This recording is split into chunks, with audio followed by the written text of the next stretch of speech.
to Fertile Talks, the global podcast celebrating the diversity of fertility journeys. I'm your host, Dr. Yemi Famiyiwa. Whether you're just starting or simply curious, this is your safe space.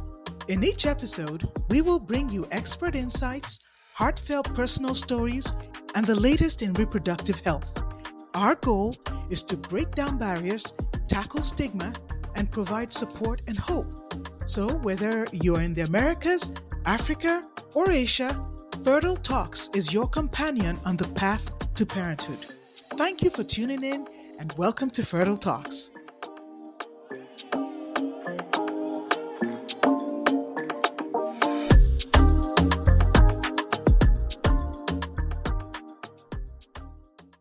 So tonight I decided to shake things up a little bit so that I could invite questions. And I thought, you know what?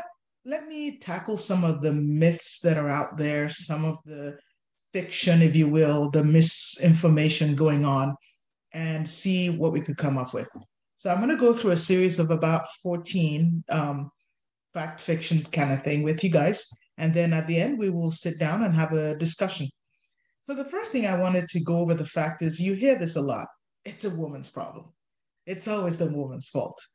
And the truth of the matter is infertility or lack of fertility is actually 1/3 male related, 1/3 female related, and the other third is a combination. So you see, when you take it all in all, it turns out it's actually a 50-50 proposition. So it's not always a woman's fault, and we should debunk that myth. Now, another thing you might have heard is, oh my gosh, no woman can get pregnant after age 35. Well, the truth of the matter is maybe 1 in 8 women have infertility, or depending on which statistics you're looking at, 1 in 6, right? So that means that, a lot of women out there are still having babies after the age of 35. So that's not true. Does male fertility have any factor to do with age? Well, while men are gifted supremely with the ability to continue to make more sperm, the fact of the matter is that sperm quality will decline with age. So we have a higher incidence of DNA fragmentation that continues to increase with age, and that can lead to aneuploidy, which I tend to look at as genetic accidents, is what I call them. When the DNA of the man and woman doesn't quite align well, you'll get errors in translation. So men should consider freezing their sperm, and it doesn't matter what age, just do it because it's an ongoing decline. Now, another thing that you may have heard about is couples should try for a year before seeking help. I tend to disagree. I think if you've been trying for 3 to 6 months and you're not being successful, you should seek out help. At the very least, call your primary care doctor or go see a fertility specialist, but don't wait, because invariably I see some people who may wait too long, especially my couples who are closer to 40 and above. So that's not necessarily a good thing. And now the American Society of Reproductive Medicine is even recommending for women around 40-ish, you probably want to be more aggressive with those couples and get them to treatment as fast as you can. If you have irregular cycles, does that mean you are infertile? Not necessarily, because you don't know why your cycles are irregular. Is it because of early pregnancy, right? Common things happen commonly. So sometimes people will spot in pregnancy. Is it because you have polyps in your uterus that's making you bleed at abnormal intervals, or even fibroids? So if the menstrual cycles are not cyclic and you track it with a menstrual app, there's so many of them out there now that are very good, and you're getting some irregularity, you need to have a workup done to figure out why. Don't just say, oh yeah, it's always been that way. Oh yeah, that's the way it is in our family. Find out why, because there may be an underlying serious problem. Another misconception is, yeah, infertility is an old people's issue. It never happens in young people. Not necessarily. So we always ask for men, for instance, have you had any trauma around your pelvic region? Some people might say, well, gee, I had mumps when I was a child.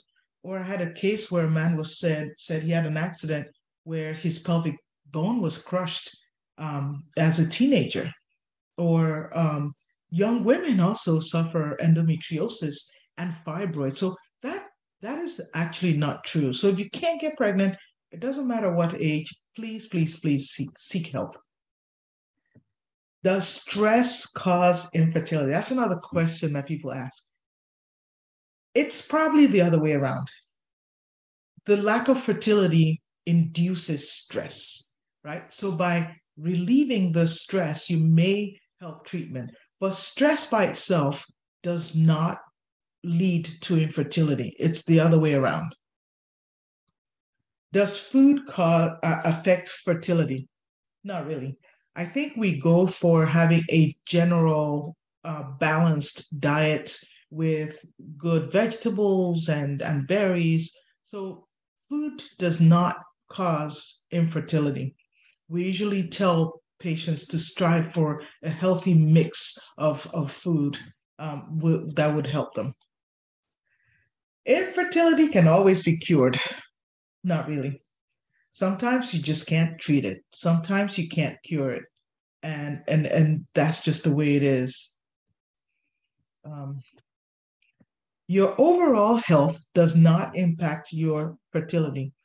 That's not true.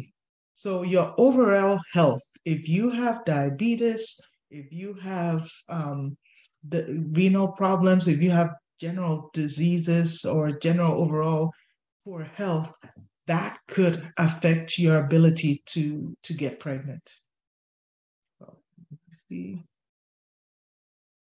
Okay, oh, I'm sorry. Yeah, there we go. Now, all fertility treatments are expensive. Not so. I actually wrote a blog, so you can go to my website and also go to my LinkedIn site where I reviewed several articles where they looked at a combination of having the ovulation app plus a combination of you can look at a combination of fertility markers, for instance. So that would be things like, let me rephrase that. I'm sorry.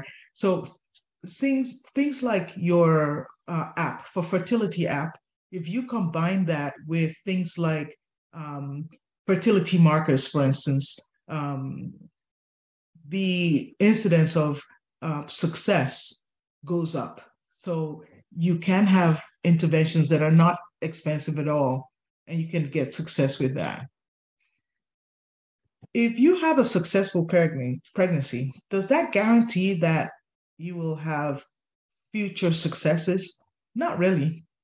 So you might successfully get pregnant, but not be able to get pregnant with a subsequent pregnancy.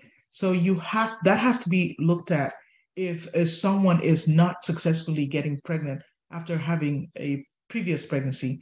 There may be new things that have risen up that needs to be dealt with.